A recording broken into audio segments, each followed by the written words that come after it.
출애굽기 15장에 있는 말씀입니다.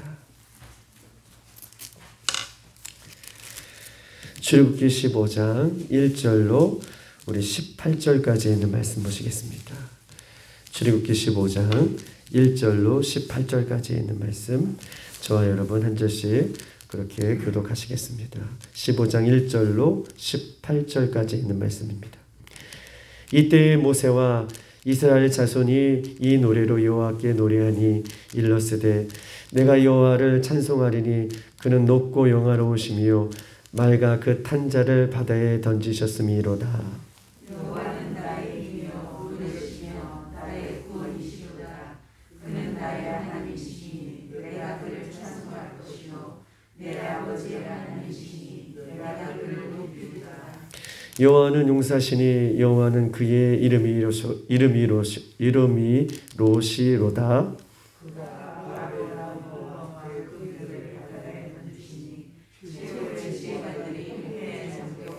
깊은 물이 그들을 덮으니 그들이 돌처럼 깊은 곳에 가라앉았도다.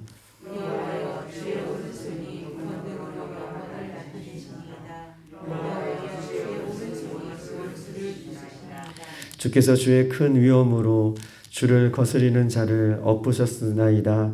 주께서 진노를 발하시니 그 진노가 그들을 지푸라기 같이 사르나이다.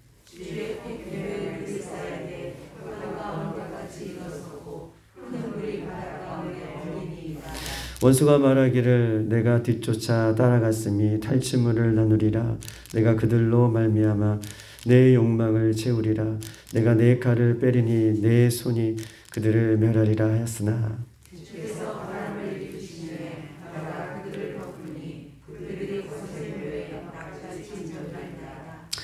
여호와여 신중에 주와 같은 자가 누구니이까? 주와 같이 거룩함으로 영광스러우며 찬송할 만한 위엄이 있으며 기이한 일을 행하는 자가 누구리이까?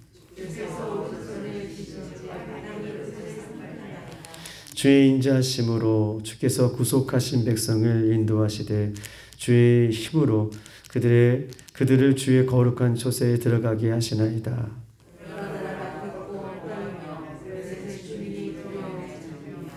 에돔 두령들이 놀라고 모압 영웅이 떨림에 잡히며 가나안 주민이 다 낙담하나이다.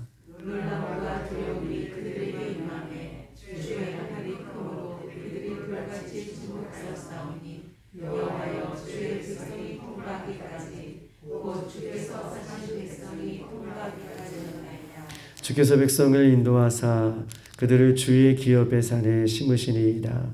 여호와여 이는 주의 초소를 삼으시려고 예비하신 것이라. 주여 이것이 주의 손으로 세우신 성소로이소이다. 여호와께서 영원토록 다스리시리다 하였더라. 아멘. 할렐루야. 반갑습니다. 오늘 이 새벽에도 나와 하나님 앞에 또 예수님 앞에 우리 십자가 앞에 우리가 찬양하고 예배할 때에 하나님께서 오늘도 우리에게 큰 은혜를 베풀어 주실 줄 믿습니다. 마스크를 바꿨더니 자꾸 소리가 나네요. 제가 마스크 벗고 마스크 벗으면 다들 인사하더라고요. 죄송합니다. 이렇게 할렐루야. 오늘 이 출애굽기 15장은 어떻게 보면 이 14장까지 아주 급하게 달려왔어요. 1장부터 14장까지 하나님이 행하시는 일들에 대해서 아주 급하게 달려왔다가 이제 15장은 잠시 쉬어가는 듯한 이런 뉘앙스가 있지만 이 15장은 굉장히 중요한 또 우리의 고백이다라고 얘기할 수 있는 것이 지금까지 하나님께서 구원의 역사를 이스라엘 백성들을 애굽 땅에서 인도해 내시는 그 사건들을 보면서 이 이스라엘 백성들이 구원하신 하나님을 우리를 구원케 하신 하나님을 어떻게 해요? 자신들의 믿음의 고백을 담아 하나님 앞에 찬양하며 하나님 앞에 예배하며 하나님 앞에 더 가까이 나가는 고백들을 하고 있는 장면이기 때문에 굉장히 중요한 장면이다. 그리고 나서 16장부터 다시 이제 가나안 땅에 이르기까지 하나님께서 계속해서 몰고 가는 이 고백을 받으시고 계속해서 몰고 가는 장면이 또 16장부터 펼쳐지기 때문에 이 14장과 16장의 이 샌드위치처럼 이 고백되어지는 이 고백의 찬양은 굉장한 중요한 의미를 또 갖고 있음을 성경은 이야기하고 있는 것입니다. 특별히 오늘 이 모세의 노래다라고 하고 있는 이 큰 타이틀 속에서 찬양하고 예배하고 있는 이 모습을 그리고 있는데, 여러분, 찬양은 무엇이라고 정의할 수 있겠습니까? 찬양이 무엇입니까? 찬양은 여러 가지로 높여서 우리가 정의를 할 수 있고 여러 가지로 우리가 이야기할 수 있지만, 오늘 본문에서 깃대어서 이야기한다면 성경에서 말하는 찬양은 하나님만을 높이고 하나님을 인정하고 하나님을 영화롭게 하는 것. 찬양은 무엇인가? 하나님을 높이고 하나님을 영화롭게 하고 그분을 인정하는 것. 이것이 찬양이다라고 정의할 수 있습니다. 마치 어린아이가 우리 부모를 사랑하고 자랑하는 것처럼, 어린아이가 우리 부모를 사랑하고 자랑하는 것처럼 우리 엄마가 제일 좋아요. 우리 아빠가 제일 힘세요. 우리 엄마가 세상에서 제일 예뻐요. 이렇게 엄마 아빠를, 부모를 높여주는 것처럼 오직 하나님만을 높이고 그분을 인정하고 그분의 이름을 부르는 것, 이것이 찬양이다라고 이야기할 수 있고 곡조 있는 기도다라고 그렇게 이야기할 수 있는 거예요. 오늘 본문은 그 얘기를 좀 하고 싶은 것입니다. 또 하나님이 누구신지를 알고 또 우리가 어떤 존재인 것을 알면 자연스럽게 그 하나님을 찬양할 수 있다라고 이야기할 수 있습니다. 하나님이 누구신지를 알고 또 하나님이 하시는 일들을 깨닫고 우리 인간이 어떤 존재인 것을 알면 그 하나님을 찬양할 수 있음을 이야기하고 있는 것입니다. 하나님을 오늘 본문 속에서 어떤 분이라고 이야기하고 있냐면, 하나님은요, 모세와 이스라엘 백성들 가운데에 홍해 앞바다를 건너게 하시는 분이시다. 애굽 군대를 어떻게 해요? 전멸시키시는 분이시다. 또 홍해를 육지같이 건너게 해주시는 구원자 하나님을 이야기하고 있습니다.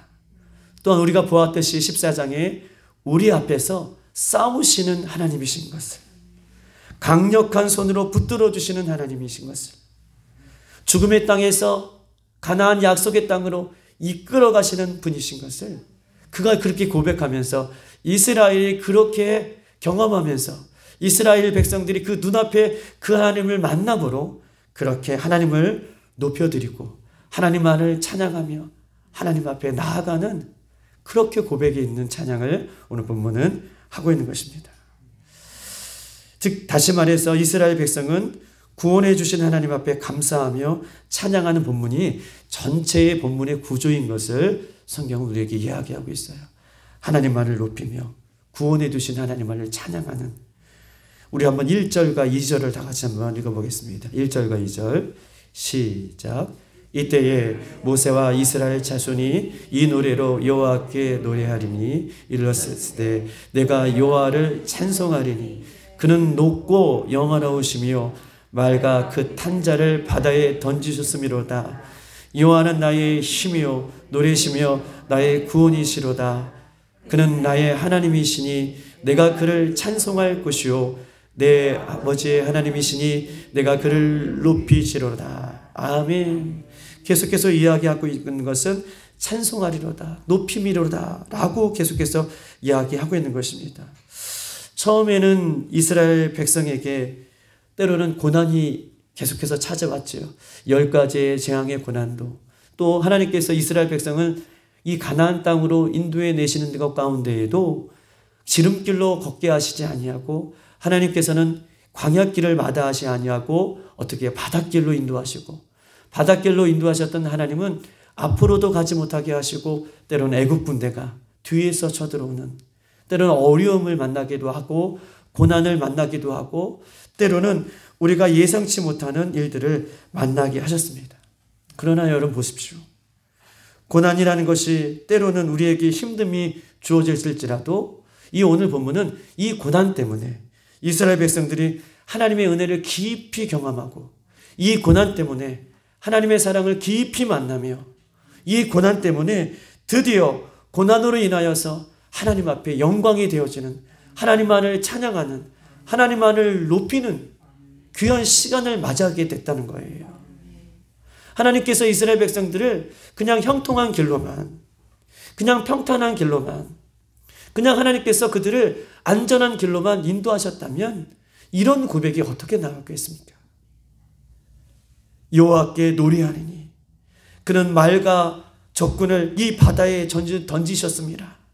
내가 여호와는 나의 힘이시요 나의 노래이시며 나의 구원이로시로다 라고 이렇게 고백할 수 있는 힘은 때로는 우리에게 고난을 주시고 어려움을 주시고 도저히 인간적인 힘으로 이것은 불가능해 라고 하는 어렵고 힘듦이 그들에게 있었음에도 불구하고 이 고난이 예수님의 힘으로, 하나님의 힘으로 통과된 이후에 이들이 진정으로 하나님 앞에 이렇게 찬양할 수 있는 은혜의 시간을 맞게 된 것입니다.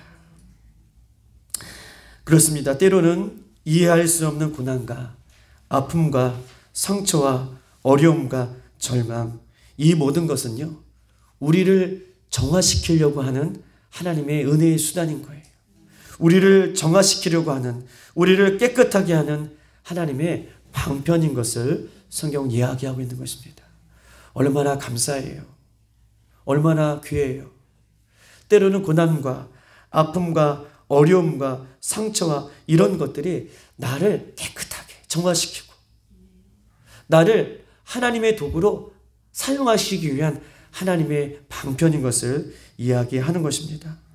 어려움과 고난을 통해 이 세상의 가치관들을 다 떨궈 주시려고 하는, 세상의 가치관으로 살아가는 우리들에게 고난과 아픔을 통해서 세상의 가치관을 다 떨구고 노아의 방주에 8명만 그 노아의 방주 안에 들어갔던 것처럼 어떻게 해요?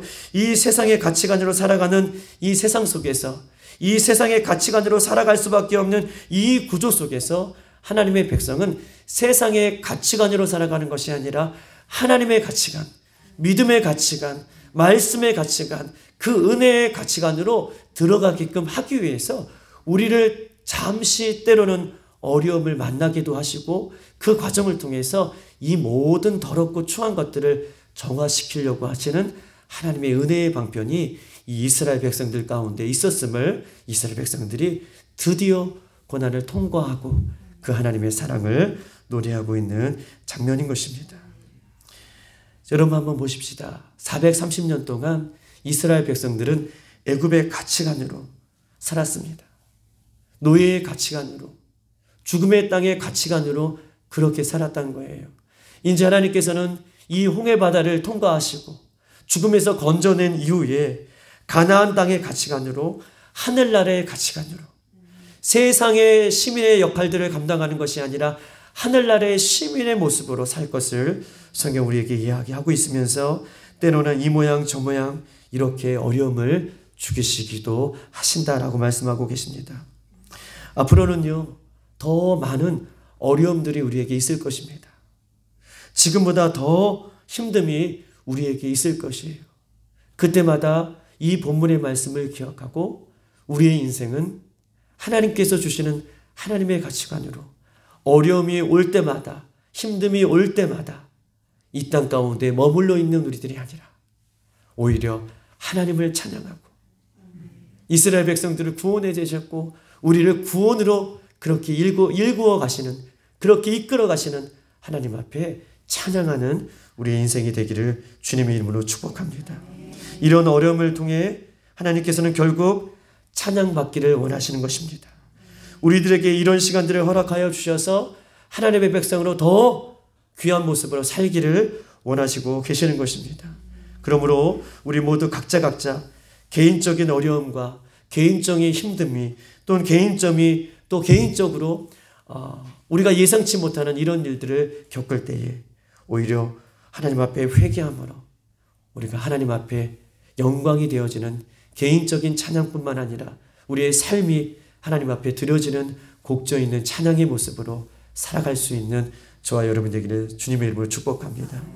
그래서 하나님께서는 어려움을 잘 견딘 자만이, 이 고난을 잘 통과한 자만이 이렇게 하나님 앞에 예배할 수 있고 이렇게 하나님 앞에 찬양할 수 있음을 오늘 본문을 통해서 우리에게 보여주고 있는 것입니다. 두 번째로는요, 또한 찬양은요, 죽음에서 생명으로 다시 태어난 자들만이 찬양을 할 수 있다라고 이야기할 수 있습니다. 찬양은요, 죽음에서 다시 태어난 자만이 하나님 앞에 온전한 찬양을 할 수 있다라고 이야기할 수 있습니다. 우리 한번 13절을 한번 읽어볼게요.